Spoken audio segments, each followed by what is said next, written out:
Bersama kita kelompok 2 Horizon ada Kak Putri dan juga Kak Aira. Tepuk tangan guys, boleh reaction, pakai reaction, tepuk tangannya boleh pakai reaction untuk dua narasumber kakak tingkat hebat kita. Terima kasih saya pribadi ucapkan mewakili kelompok kami karena Kak Putri dan Kak Aira sudah menyempatkan hadir di tengah kesibukan sebagai panitia untuk diwawancarai oleh kami. Kami sangat menyampaikan apresiasi sebesar-besarnya untuk Kak Aira dan Kak Putri. Izin menyampaikan agenda hari ini. Agenda hari ini kita akan melakukan wawancara, di mana pertanyaan wawancaranya adalah seputar kehidupan kehidupan perkuliahan kakak-kakak sekalian selama menempuh semester di UNJ program bimbingan konseling, supaya jadi insight baru nih buat kita para mahasiswa baru. Untuk itu, kami sudah menyiapkan pertanyaan-pertanyaan yang akan ditanyakan oleh rekan-rekan kami. Dan nantinya akan disampaikan mau bagaimana nih Kak? Apakah ingin Kak Putri dulu terus Kak Aira atau Kak Putri semua dulu baru Kak Aira? Mungkin kalau dari aku sih bisa ganti-gantian aja sih. Mungkin dari Kak Aira. Oke, baik. Oke, berarti kita satu pertanyaan akan di ke Kak Putri dulu baru ke Kak Aira. Lalu kayak begitu aja ya Kak untuk alurnya. Oke, sebelum kita mulai kegiatan wawancara kita, izinkan kami memperkenalkan diri terlebih dahulu dari masing-masing kelompok kami. Perkenalkan Kak, aku April. Nah, dan di sini aku sebagai MC atau moderator yang tadinya menggantikan rekan kita Hanum yang sedang berkendala dan masih di jalan. Oke, salam kenal kakak-kakak. Dari saya, nama saya Oloan Sivanatan Judika Sianturi, biasa dipanggil Nathan. Salam kenal semuanya, salam kenal juga kakak-kakak. Kakak-kakak semua, perkenalkan nama saya Rismawati Maulay, biasa dipanggil Risma. Salam kenal ya kak. Perkenalkan aku Auliatia Sabrina, biasa dipanggil Yasha, aku dari kelompok 2. Selamat kenal kak. Saya Siala Desa Putri, biasa dipanggil Salah. Salam kenal semuanya kak. Aku Lia Tias Mutiara, bisa dipanggil Tias. Salam kenal semuanya. Nama saya Nadia Sabrina, biasa dipanggil Nadia. Salam kenal semuanya. Mufidah, biasa dipanggil Aisyah. Salam kenal semuanya. Perkenalkan, nama saya Nadia Nur Afifah Putri, biasa dipanggil Ayah. Salam kenal kakak-kakak. Nama saya Sarah, biasa dipanggil Sarah. Salam kenal semuanya.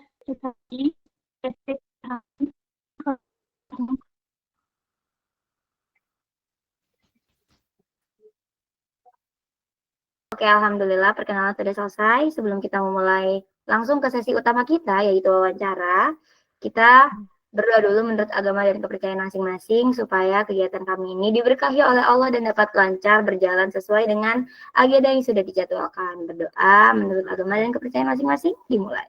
A few moments later. Amin, berdoa dicukupkan. Baik, langsung saja kita masuk ke pertanyaan, ke sesi inti dari wawancara kita pada hari ini. Para penanya yang akan bertanya ini ada Aulia Tias, Ciela Aulia Tias, dan Nadia Nur Afifah. Ada 5 pertanyaan yang akan kami sampaikan. Untuk itu, aku sebagai moderator memanggil Aulia Tias Sabrina untuk memberikan pertanyaan pertama nih ke narasumber kita. Boleh, Aulia, di-on mic? Oke, selamat malam Kak Putri.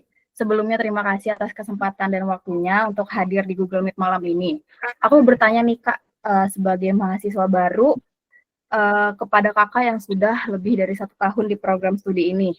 Pengalaman apa sih Kak di Prodi BK yang menurut kakak paling berpengaruh buat proses ngenalin diri sendiri? Oke, itu pertanyaannya adalah apa sih pengalaman yang paling berpengaruh di Prodi BK ini selama aku di Prodi BK ini. Jadi menurut aku itu pengalaman yang paling berpengaruh itu untuk kita lagi ada di sesi praktik konseling. Itu nanti kalian juga akan ada kelasnya nanti, itu ada di mana praktik konseling ini tuh kita benar-benar simulasi di mana nanti ada seorang konseli dan konselor yang itu benar-benar ada role play-nya gitu. Nanti kita diposisikan sebagai konselor atau konselinya, itu nanti tergantung dari ketentuan nantinya. Itu dari situ aku belajar banyak banget kayak gimana caranya kita mendengarkan orang lain, terus juga gimana cara kita merhatiin konseling kita dan bagaimana kita menjaga sikap kita sebagai konselor. Dan di situ juga kita bakalan sadar kalau selama ini tuh diri kita sendiri juga sering menutup diri gitu. Kalau misalnya kita apa ya, kalau misalnya kita kurang menutup kebanyakan untuk menutup diri itu tuh bakal sulit banget guys. Jadi kita harus selesai dulu dengan diri kita sendiri baru kita bisa menjadi konselor yang baik kayak gitu. Terus juga beberapa mata kuliah yang berpengaruh sih itu ada 3 menurut aku. Ada teori kepribadian, di situ kita benar-benar belajar tentang kepribadian kita sendiri. Terus ada komunikasi dalam konseling, itu tentang praktek kita nanti sebagai konselor dan konselor itu bagaimana, sama profesi konselor. Profesi konselor ini menurut aku sangat-sangat penting karena di sini tuh yang paling aku highlight itu di mana kita nggak bisa jadi konselor yang baik kalau misalnya kita belum selesai dengan diri kita sendiri. Itu sih yang paling berkesan gitu dari aku. Oke, terima kasih. Sebelumnya aku menyayangkan aku nggak bisa on cam, jadi aku ngomongnya Iya, nggak apa-apa. kayak aja gitu ya. Oke, aku kan kebetulan udah mau semester 5, jadi hitungannya udah 2 tahun di UNJ. Tadi pertanyaannya pengalaman apa di pendidikan menurut aku paling berpengaruh buat proses mengenal diri sendiri. Menurut aku pengalaman yang paling berpengaruh itu sekecil dari kita mengikuti pembelajaran di kampus gitu. Kayak dimulai dari kita yang siap-siap, terus kita yang naik transum, dan kita sampai di kampus. Menurut aku itu sangat mengesankan karena itu hanya terjadi di fase-fase kita kuliah. Terus aku merasa dosen-dosen BK tuh sangat-sangat helpful. Mereka juga di sisi mental health. Jadi pembelajarannya itu benar-benar bisa membantu untuk diri kita gitu. Jatuhnya kayak berobat jalan, karena biasanya materi yang dipelajari itu mengenai manusia, dan dosen itu selalu menekankan kalau diri kita dulu yang dibenerin, baru kita bisa untuk ngebenerin orang lain. Nah, jadi pembelajaran-pembelajaran di BK itu dari mata kuliahnya, dari cara dosen yang ngajar, dari dosennya sendiri, itu tuh menurut aku hal yang paling berkesan dan juga berpengaruh gitu selama aku mengenali diri sendiri, yang pada akhirnya aku bisa berprogres gitu. Terima kasih Kak atas jawaban dari pertanyaan pertama kami. Dan Kak Ira, saya izin bertanya untuk pertanyaan yang kedua, apa saja fasilitas yang disediakan Prodi BK FIP UNJ untuk mendukung keterampilan konseling mahasiswa? Ini aku yang jawab ya. Boleh Kak. Untuk fasilitas itu menurut aku yang cukup mendukung itu ada lab konseling, itu ada sekitar 2 atau 3 ruangan yang bisa kita pakai untuk misalnya praktek sesi konseling atau ada kegiatan yang berhubungan dengan matkul, itu ruangannya bisa dipakai dan nyaman banget. Terus juga ada ruang baca teman-teman. Jadi di prodi kita tuh ada ruang baca, itu tuh ada 2 ruangan, itu yang kayak connecting room gitu.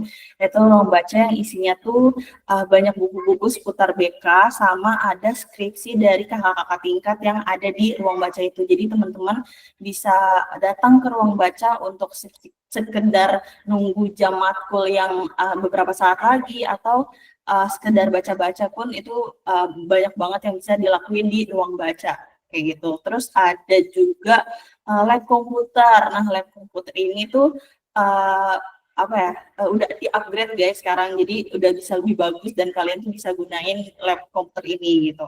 Jadi ada 3 sih yang fasilitas yang benar-benar aku highlight, itu ada ruang konseli, ruang baca, sama lab komputer yang bisa kalian pakai gitu sih.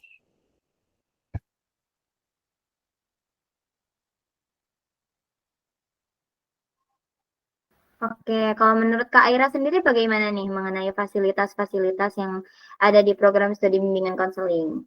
Kalau menurut aku kayak yang aku suka ceritain di grup aku gitu ya, dan kayak yang Putri bilang, kalau misalnya ruang BK itu punya ruang prodi yang nyaman, dan jadi salah satu ruang prodi tuh yang nyaman banget gitu loh, yang bener-bener kita tuh bisa tiduran di sana, terus bisa zoom di sana, bisa baca buku di sana, bisa santai di sana, yang kayak rumah nenek lah gitu. Bahkan beberapa kali prodi lain tuh iri loh guys sama ruang prodi kita, karena bener-bener comfy. Terus juga selain dari ruang prodi, ruang apa ya, ada ruang konseling juga. Jadi ruang konselingnya itu kan konseling itu ada konseling individu, konseling kelompok. Jadi kalian tuh bisa pakai untuk konseling individu maupun konseling kelompok gitu. Terus juga prodi tuh punya hal sekecil kayak nyiapin air. Biasanya tuh galonnya tuh suka di refill terus-menerus gitu. Jadi kita nggak akan kehausan. Dan itu tuh apa ya, hasil dari kaprodi kita yang concern terhadap hal itu gitu. Terus juga aku ngerasa pendik atau tenaga pendidiknya juga kayak dosen gitu ya, dosen terus yang suka jaga ruang prodi sama TUBK atau Mas Danang itu bener-bener helpful banget. Dan dosen juga dosen BK juga keren-keren banget, cara ngajarnya juga enak dan kualitasnya juga enggak yang main-main gitu loh. Jadi ini tuh bisa membantu banget untuk keterampilan konseling mahasiswa. Dan gak lupa juga ada banyak banget buku tentang konseling di ruang baca, sama ada ini sih. Jadi kalau kita bimbingan kelompok itu tuh biasanya ada medianya. Nah, di ruang baca itu tuh ada banyak banget medianya, kayak misalnya ada kartu emosi, terus ada catur, ada puzzle dan sebagainya gitu. Jadi itu bisa digunakan sama teman-teman yang apa ya, yang lagi gabut atau mau coba bimbingan kelompok kayak gitu. Oh alah, ya ampun. Alhamdulillah, berarti kalau menurut Kak Putri sama Kak Aira, fasilitasnya sangat memadai, dari tenaga pendidik sampai ke ruangan itu semuanya memadai. Jujur ini kabar yang bikin tenang banget, bikin lega banget, dan bikin bersyukur ternyata semuanya memadai, dari mulai tenaga komponen pendidikannya aman nih buat maba. Jadi kita makin semangat buat kuliah nanti. Oke, kita lanjut aja ya, kita lanjut ke pertanyaan ketiga, akan dibacakan oleh teman kita Ulia Tias Mutia. Nah, Priel, aku izin tanya Kak, apa aja sih tantangan yang dihadapin sama Kak Aira dan Kak Putri selama jadi mahasiswa di Prodi BK dalam lingkungan belajar mengajar? Sebenarnya ini pertanyaan menarik ya, kayak apa ya, tantangan yang mungkin bisa jadi gambaran kalian untuk membantu kalian survive juga gitu. Sebenarnya kalau untuk tantangan itu kan banyak ya, cuma karena pertanyaannya di lingkungan belajar dan mengajar, yang pertama itu jadi aku tuh di semester 1 diajar sama salah satu dosen di mata kuliah pengembangan pribadi konselor. Nah, dosennya itu tuh mengharuskan aku, enggak aku aja sih, tapi satu kelas untuk cerita unfinished business yang dialami sama masing-masing mahasiswa ke depan kelas. Jadi unfinished business itu tuh semacam hal-hal yang atau masalah-masalah yang belum selesai dengan diri kita, yang masih bikin kita ke trigger, bikin kita kesel dan sebagainya gitu. Dan apa ya, kita kan tahu ya itu tuh hal yang berat, dan kita harus menceritakan itu di depan teman-teman kita yang notabene-nya tuh mereka tuh baru kita kenal gitu. Itu tuh benar-benar jadi tantangan banget. Aku pun bisa lihat kalau teman-teman aku tuh struggle juga gitu terhadap permintaan itu. Cuma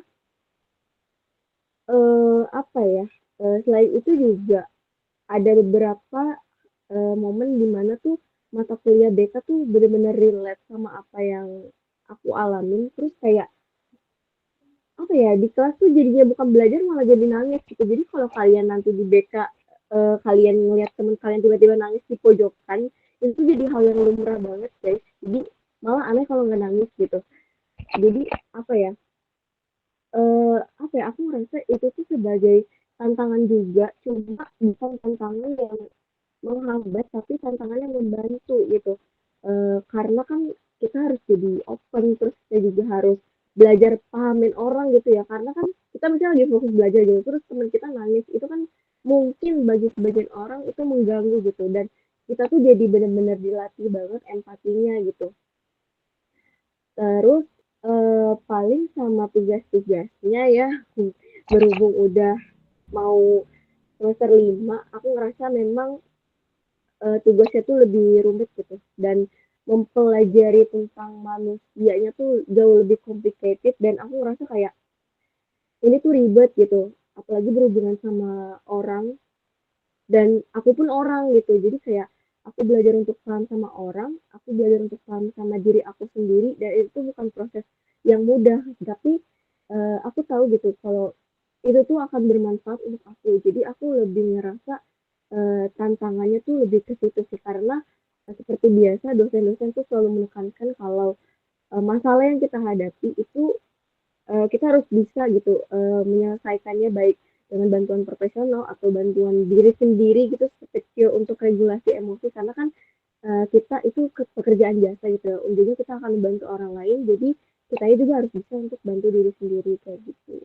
Pertanyaannya masih sama ya, tentang tantangan yang dihadapi sebagai mahasiswa prodi dalam lingkungan belajar. Tapi menurut aku tuh tantangan yang terbesar waktu awal-awal sih. Jadi waktu awal-awal tuh bener-bener kayak kita harus adaptasi banget dengan lingkungan yang baru kayak gitu kan. Terus juga tantangan tuh biasanya dari diri kita tuh untuk lebih terbuka dan aktif, karena di prodi BK ini kan kita berhubungan ya satu sama lain, ya kita harus ngobrol, kita harus kayak benar-benar berkaitan satu sama lain gitu. Terus juga harus berani sharing juga, kita harus berani mengungkapkan apa yang kita rasain gitu. Jadi jangan kebanyakan di hold gitu guys. Dan kita juga harus belajar mendengarkan, nggak boleh menghakimi. Terus juga apa ya, buat aku sendiri yang awalnya pendiam guys, dulu tuh aku kayak benar-benar ngerasa apa ya, jarang nanya gitu loh, karena aku ngerasa pertanyaan aku tuh nggak sepenting itu gitu. Tapi jangan kayak gitu guys, ternyata semua pertanyaan tuh penting. Jadi kita harus berani untuk bertanya, apapun itu pertanyaannya, sekonyol apapun itu pertanyaannya, kita harus berani untuk bertanya. Yang itu membuat aku berubah sih. Jadi kayak yang tadinya bener-bener nggak mau tanya sama sekali, jadi bersuara untuk menanyakan hal yang aku bingungin gitu. Terus juga untuk tugas-tugas banyak yang sifatnya tuh reflektif ya guys. Jadi kita bener-bener kayak ngerasa lebih tahu gitu tentang diri kita sendiri. Terus sama apa ya, paling benar kata Kaira, kalau misalnya di satu kelas itu tiba-tiba ada yang nangis itu wajar banget gitu guys, karena ya sesi counseling mungkin udah mulai gitu. Terus juga kita harus apa ya, apa namanya, sifat kita atau tentang pribadi kita tuh harus ditahan-tahan lagi, karena mungkin ada beberapa orang yang menganggap kita bercanda tapi ternyata itu nggak bercanda. Jadi jaga sikap aja sih gitu paling dari aku. Keren banget jawabannya, terima kasih banget Kak Putri sama Kak Aira. Ternyata yang aku dapat, ternyata BK itu kayak rawat berjalan gitu ya, sambil kuliah sambil rawat jalan gitu ya. Kita belajar untuk nggak menyepelekan masalah kita, apapun itu, sedetail apapun nggak ada yang boleh disepelekan, kan gitu ya. Oke, sebelum nanti kita masuk ke kesimpulan, masih ada 2 pertanyaan terakhir yang akan dibacakan sama rekan kita, yaitu Nadia. Boleh? Nadia? Langsung aja kali ya Kak yang ke pertanyaannya. Menurut kakak-kakak nih, kenapa sih kita harus memilih prodi BK untuk jalan kita menuju apa yang kita tuju gitu? Menurut aku ya, aku ulangnya mungkin ya pertanyaannya, kenapa kita harus milih prodi BK sebagai jalan untuk mencapai hal-hal yang diinginkan?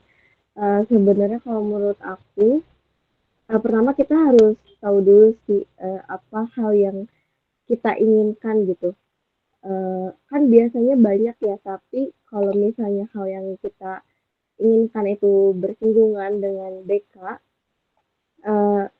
ya kita harus memilih prodi BK sebagai jalan gitu. Mungkin lebih ke apa ya, mungkin kita bisa pikirin sebenarnya yang kita mau tuh apa, terus ya, selain apa yang kita mau tuh apa, terus yang kita butuhin itu apa, karena kan apa yang kita mau dan apa yang kita butuhin itu kan 2 hal yang beda ya. Kayak misalnya mungkin ya, ini koreksi ya kalau misalnya jawaban aku nggak sesuai sama pertanyaannya.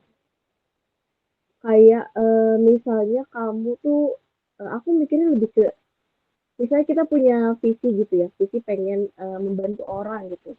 Terus misinya pengen jadi guru BK atau konselor gitu.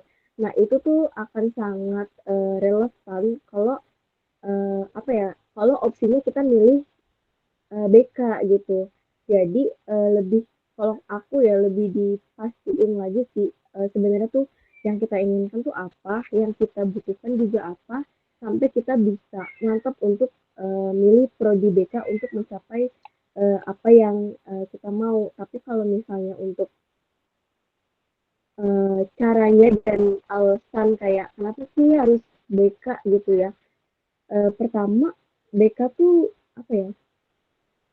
Kan biasanya bersinggungan sama psikologi gitu ya. Apalagi banyak orang yang awalnya milih psikologi terus jadi BK tuh jadi second choice gitu jatuhnya. Tapi setelah aku merasa kayak psikologi dan BK tuh hal yang bersinggungan tapi tuh beda gitu. Kalau apa ya? Kalau BK tuh lebih ke mungkin especially guru BK itu kan lebih ke anak-anak gitu ya. Sedangkan psikolog itu kan lebih ke umum gitu. Jadi kayak intinya tuh bener-bener beda banget gitu. Jadi mungkin dari kitanya bisa dipastiin lagi sih apa sih yang sebenarnya kita mau dan apa sih yang sebenarnya kita butuhkan gitu sampai kita bisa yakin kalau misalnya BK tuh pilihan kita. Oke, menurut aku sih ini aku cerita sedikit ya teman-teman. Jadi sebenarnya tuh prodi BK ini tuh nggak ada di list jurusan yang aku inginkan. Mungkin teman-teman tuh ngerasa juga ya sama apa yang aku rasain. Nah, gimana akhirnya aku bisa memilih prodi BK tuh apa sih yang aku pikir dan kayak kenapa aku bisa milih prodi BK. Jadi aku tuh mikir-mikir guys kayak prodi apa yang sekiranya tuh sesuai sama passion aku gitu loh. Terus juga prodi BK ini tuh salah satu prodi yang menurut aku tuh bisa aku survive gitu di dalamnya dengan kayak karena aku jujur aku suka banget ngobrol sama orang. Jadi mungkin itu salah satu alasan aku milih prodi BK. Terus juga sama guru BK sekarang tuh udah beda zaman banget guys. Sekarang tuh udah nggak lagi dicap sebagai polisi sekolah. Mungkin zaman dulu-dulu tuh BK tuh dibilangnya tuh kayak polisi sekolah, suka hukum siswa-siswanya kayak gitu. Nah, tapi tuh zaman sekarang tuh udah beda banget guys. Jadi guru BK tuh lebih kayak mengarahi kayak gitu, memimpin kayak karir kita, curhat atau dan lain sebagainya. Jadi lebih ke arah yang positif. Itu salah satu alasan aku milih prodi BK juga. Terus juga sekarang kan perannya lebih ke pendamping, terus juga bisa ngobrol sama bisa menjadi teman ngobrol juga, support system buat siswa. Terus kalau kamu nih teman-teman masuk BK, kamu tuh akan belajar kayak keterampilan mendengarkan, memahami, dan membantu orang menentukan jalan mereka sendiri gitu. Jadi helpful banget untuk prodi BK, benar-benar kayak nggak salah pilih sih. Walaupun awalnya tuh prodi BK tuh nggak ada di list aku, tapi setelah masuk tuh benar-benar kayak nggak ngerasa salah jurusan sama sekali sih. Gitu sih. Walah ya ampun, ternyata ada ya yang kayak maba-maba. Ternyata Kak Putri juga bagian dari maba-maba yang nggak masukin BK ke pilihannya. Tapi kalau kayak gitu aku bingung ya. Aku kepo juga nih kalau Kak Aira alasan masuk BK nih apa nih? Alasan milih BK, apakah BK ini ada di list jurusan pilihan Kak Aira pas dulu-dulu daftar jadi maba? Gimana? Sebenarnya apa yang aku omongin tadi ke kalian tuh apa yang aku pelajari dari pengalaman aku sih. Jujur BK tuh nggak ada di list aku juga. Iya, aku tuh prefer ke psikologi guys. Mungkin beberapa dari kalian relate ya. Karena aku lebih aku merasa kalau psikologi tuh lebih klinis dan lebih belajar manusianya tuh secara klinis gitu. Kayak sistem otaknya kayak gimana. Sedangkan di belakang kita nggak mempelajari itu ya. Jadi kalau di BK tuh lebih ke konselingnya gitu.